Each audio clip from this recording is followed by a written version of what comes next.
The San Jose Sharks entered this season without much fanfare or expectation. They were a team that was supposed to be in line to win the lottery and draft Macklin Celebrini. With their season all but over, having been eliminated from the playoffs, that is still the dream for them. So what went wrong, or more accurately, what didn't go wrong for the San Jose Sharks this year?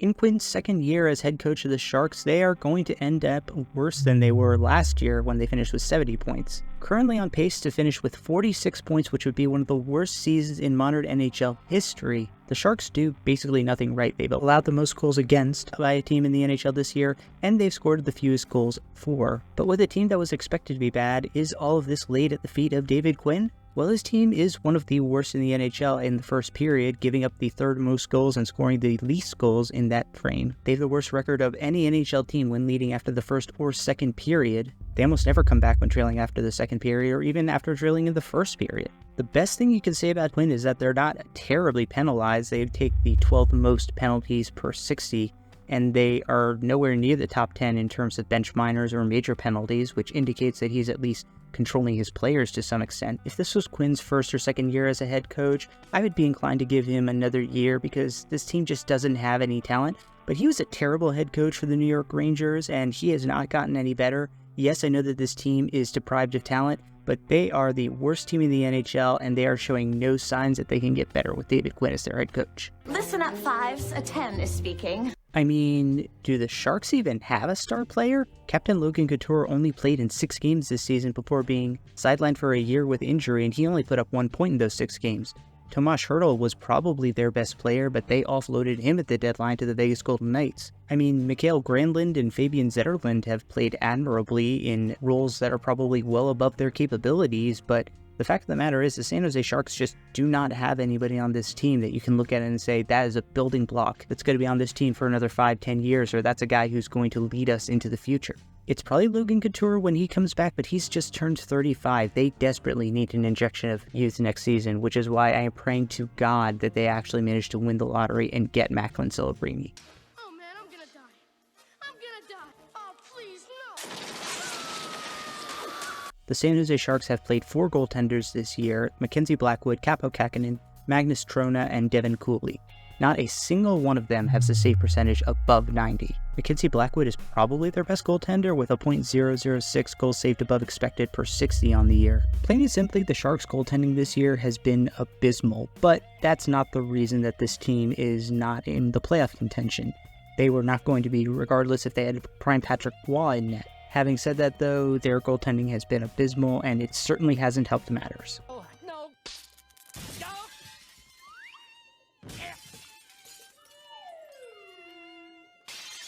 Ow. According to NHL Injury Viz, the San Jose Sharks were the 3rd most injured team on the year. Obviously, a lot of that is from losing Logan Couture for basically the whole year, but Mikael Granlund and Tomas Hertl were also out for long stretches of the year. Again, that's a contributing factor to why they're one of the worst teams of the last 20 years, but it's not the reason that they're at the bottom of the standings right now. You think you're so damn special? I don't think I'm special. My mother always said I'm not special. The San Jose Sharks have one of the worst PKs in the NHL at 74.8% as of the recording, putting them 28th overall in the NHL. For the power play, they're actually not that bad. They're 19th overall in the NHL, scoring on over 20% of their power plays. As I mentioned, they're not overly penalized. However, the one thing I will say is that they were one of the teams that have drawn the fewest penalties in the NHL, giving them fewer opportunities to be on the power play. That's something that they definitely will improve on if they get some more talent at 5-on-5. Hell, I'm in. High five, dude. No surprise at 5-on-5, the San Jose Sharks are absolute garbage. They're just too talent depleted to be able to generate any momentum 5-on-5. Their expected goal percentage at 5-on-5 is 42.11%, meaning that they're only expected to score 42% of the goals at 5-on-5 in a game. And their expected goal differential is -50, meaning they should be outscored by about 50 goals at even strength on the year. Their actual goal differential is actually worse than that, -92 on the year, which is attributed to their piss-poor goaltending, and they've also been one of the unluckiest teams when it comes to scoring at even strength, with -27.62 goals for above expect on the year, meaning they should have scored about 28 goals more at 5-on-5 this season. But all of that being said, this is just a truly terrible team at even strength, even if they are getting unlucky. It's also just because they're not talented. Don't make me fire you. You can't fire me. You're acting manager, not office manager, so you have no firing powers.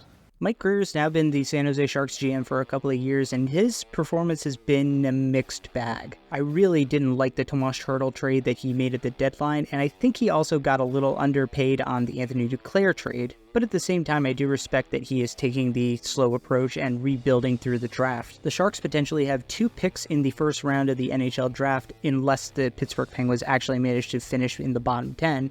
And they have 2 second-round picks in the draft as well. They should have plenty of cap room this offseason to make some signings and actually improve their team, and hopefully praying to God that they actually manage to get Macklin Celebrini, because the Sharks desperately need a headliner. They haven't had one really since Joe Thornton left. This guy sucks.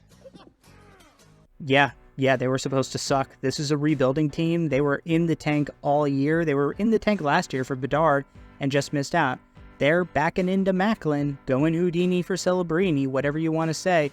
The Sharks are betting on the future, and that's not a terrible bet to make. They have one of the better farm systems in the NHL. A lot of guys who are going to be coming up in the NHL in the next couple of years, and the potential to draft very high this year. But as for the team this year, they were basically ripped down to the studs, and with the Hertl trade, they're basically nothing but foundation. The Sharks are a team that is looking to the future more than any other team in the league, and as somebody who has been a fan of theirs for a long time, the hope is that that future is going to be bright.